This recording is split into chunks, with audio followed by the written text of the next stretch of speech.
Kita semua kembali berjumpa dengan saya, Hirsman Arif dari Forum News Network, dan seperti biasa, yang katanya tidak biasa, kita kerjasama dengan Rocky Gerung Official. Halo Bung Rocky. Oke, Herso. Seperti Salam biasa. FNN. Yes. Forum New FNN Normal. berjaya. Ya. Nanti ada FNN Perjuangan nggak? Enggak. Jadi seperti biasa, Anda boleh memilih berbagai topik ini karena stoknya banyak melimpah nih. Ini soal para penerima kartu prakerja yang kemudian terbukti tidak berhak harus mengembalikan dananya, kalau tidak akan dituntut ganti rugi. Ini ya, kita bayangkan kalau banyak terlibat, waduh, banyak sekali yang akan dituntut. Ini ada yang berita itu, terus ada juga yang kemarin kita mendengar pemerintah mengakui salah menggunakan istilah new normal gitu kan. Nah, yang menarik juga ini ada surat edaran dari Sekretaris Kementerian Menko Marinvest, Maritim dan Investasi ini. Disuruh jalan-jalan. Asik kan? Buset. Lengkap lah nih negeri. Ya, ini suratnya coba saya baca sebentar nih.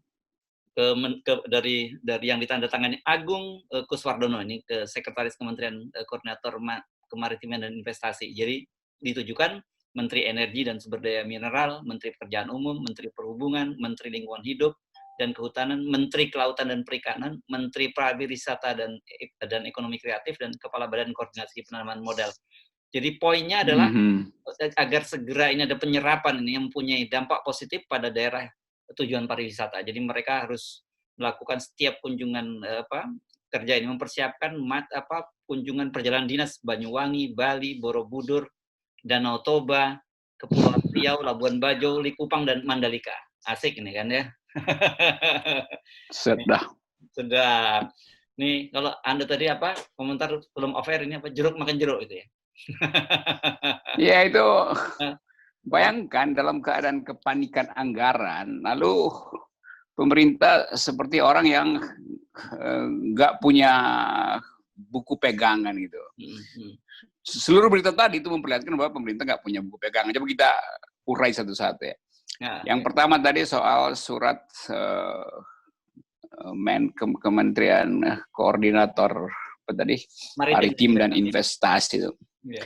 Menyuruh supaya menteri-menteri itu atau birokrasinya atau berbagai macam pejabat berupaya untuk menghidupkan ekonomi. Itu poinnya tuh. Tetapi cara menghidupkannya itu justru menimbulkan tanda tanya tuh.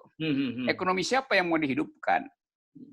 Kan kalau saya berpikir agak lurus, kadang-kadang saya berpikir bengkok ini agak lurus. Untung Anda sadar. Jadi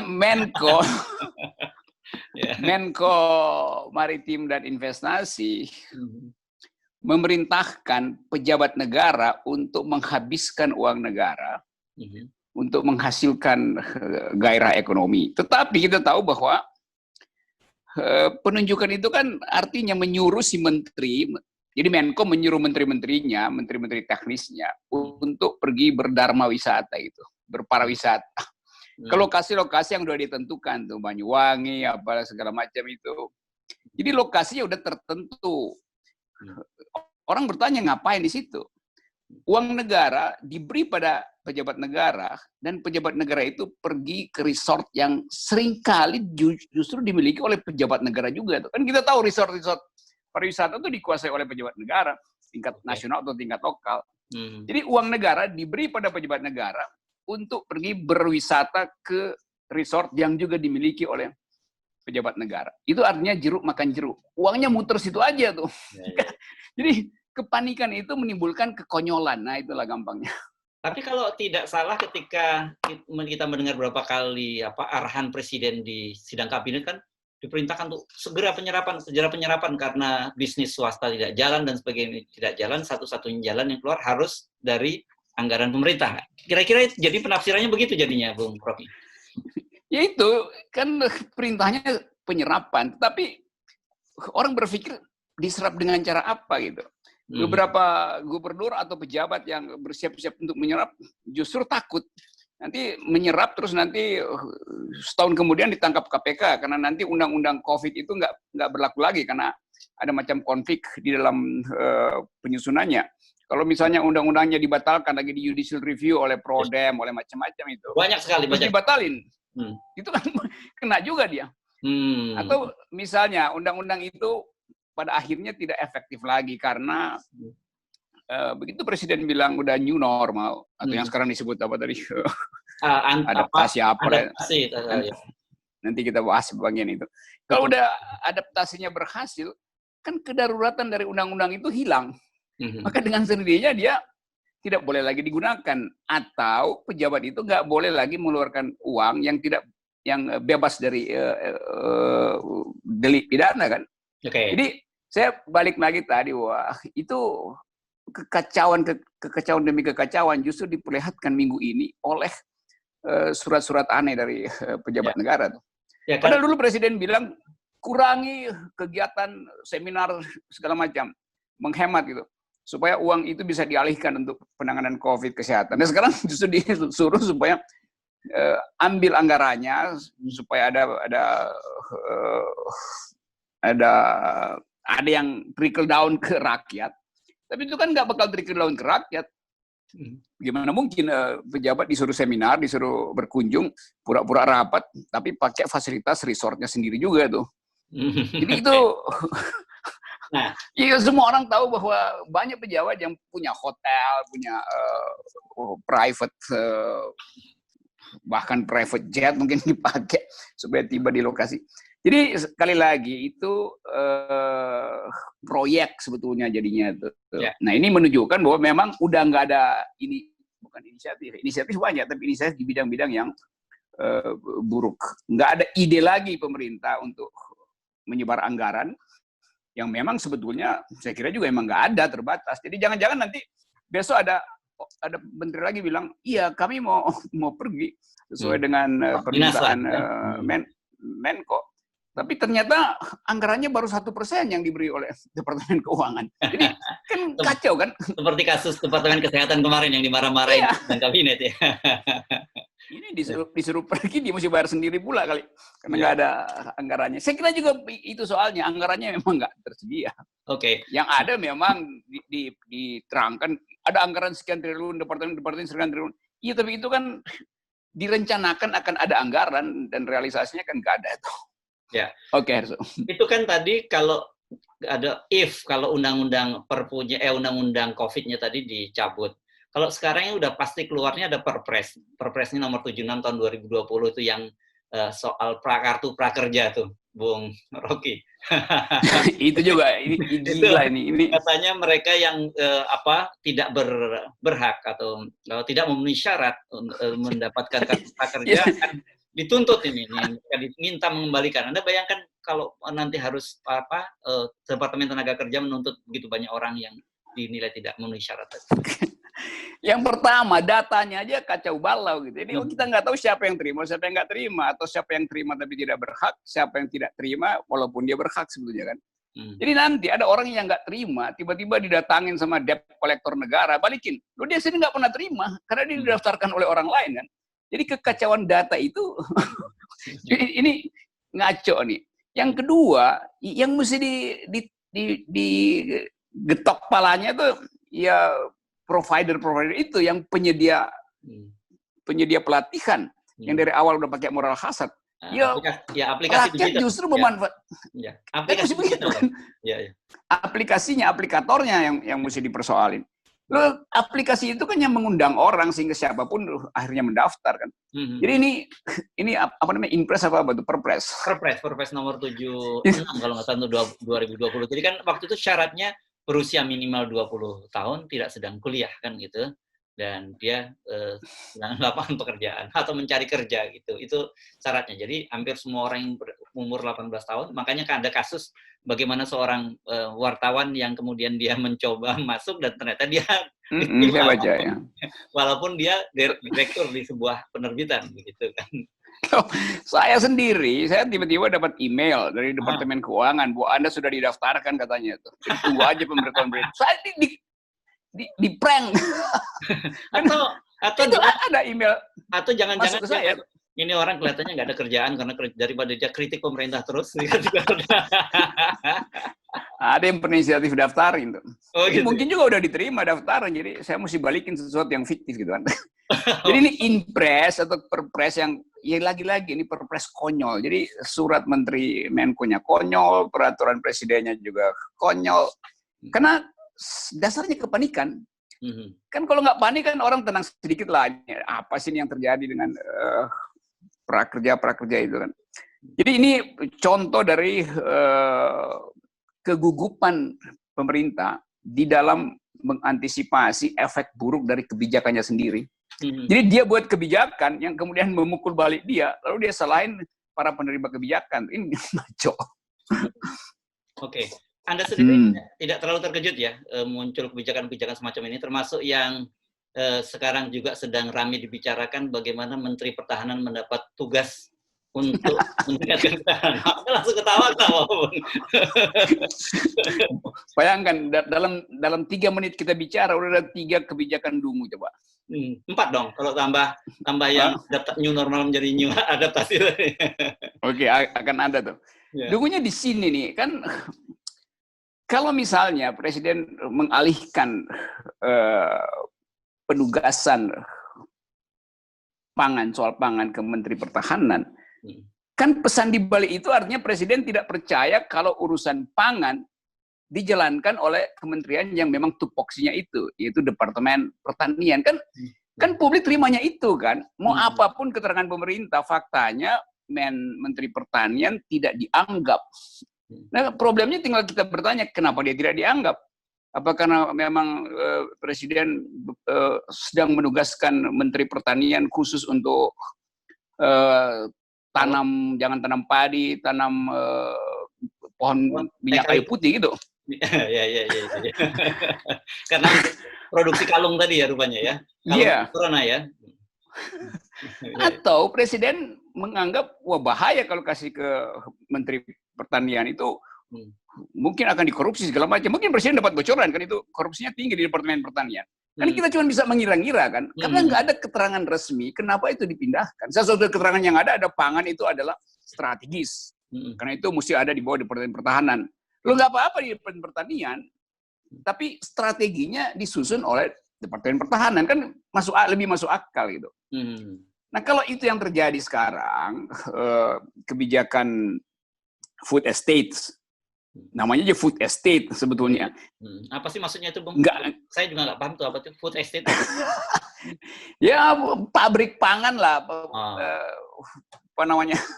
Jadi nggak ada kesan pertahanan di situ kan, namanya food estate, di mana-mana food estate itu adalah bagian dari upaya untuk menyiapkan lumbung pangannya tuh. Kalau diterangkan bahwa ini soal strategi pertahanan, itu biasanya menyangkut tentang rumus kimia, DNA dari satu produk gitu. Itu yang disebut strategis. Misalnya supaya orang nggak curi DNA dari kayu manis, maka DNA-nya dikunci 3 kali derivatifnya, sehingga orang cuma sekali tanam kedua pasti mati itu. Itu namanya strategis. Atau beras kita dikunci rumus kimianya supaya nggak dicuri oleh orang lain. Tapi kan bukan itu kan. Kalau dibilang supaya berlimpah, ini problem dunia sama. Kalau kita timbun sekarang, ada perang di Cina Selatan minggu depan, sama kita kekurangan pangan. Jadi nggak ada urgensinya dipindahkan Departemen Pertahanan di bawah Pak Prabowo. Memang masuk akal, saya membaca dulu kampanye Pak Prabowo, ada buku tebal tentang pertahanan pangan. Dan Prabowo ulang-ulangi itu, dia tentu punya keahlian di situ, dia punya di HKTI segala macam. Jadi Jokowi pasti mengambil prinsip itu bahwa kita, kalau nggak salah dulu saya pernah ikut seminarnya tuh, Gerindra bilang bahwa kita butuh 20 juta hektar lahan pangan dan itu akan menyelesaikan semua problem ekonomi nasional sampai 2024 bahkan seterusnya. Memang itu bagus pada waktu itu. Tetapi kan sekarang poinnya terbalik kan, bahwa kita butuh pangan karena negara-negara sekitar kita di kawasan itu nggak lagi mau ekspor pangannya. Kenapa? Karena mereka juga nyimpan untuk persiapan perang. Jadi mesti jelas bahwa demi persiapan perang, maka kita lakukan food estate ini. Nah, kalau itu diterangkan, maka orang akan hitung implikasi. Ya, tapi kalau atau ya, silakan. Ya nggak ada soal juga kan, demi pertahanan perang, maka Departemen Pertanian disupervisi sifat strategisnya oleh Departemen Pertahanan. Itu baru terjadi. Tapi kalau hal yang teknis juga, olah sawah, kesiapan SDM buat pengolahan sawah itu diberi pada ABRI, pada tentara, bukan pada TNI, bukan pada penyuluh-penyuluh Departemen Pertanian, orang bertanya ada apa itu. Nah, kalau mau konsisten, mestinya ada perpres baru dari Presiden bahwa Kementerian Pertanian oleh Presiden diubah menjadi sekedar dirjen di bawah Kementerian Pertahanan. Jadi Menteri Pertanian itu cuma dirjennya Menteri Pertahanan. Itu baru masuk akal. Dan nomenklatur juga ya, nomenklaturnya jadi Kementerian Pertahanan Pangan. Kan gitu. Kementerian Pertahanan Pangan.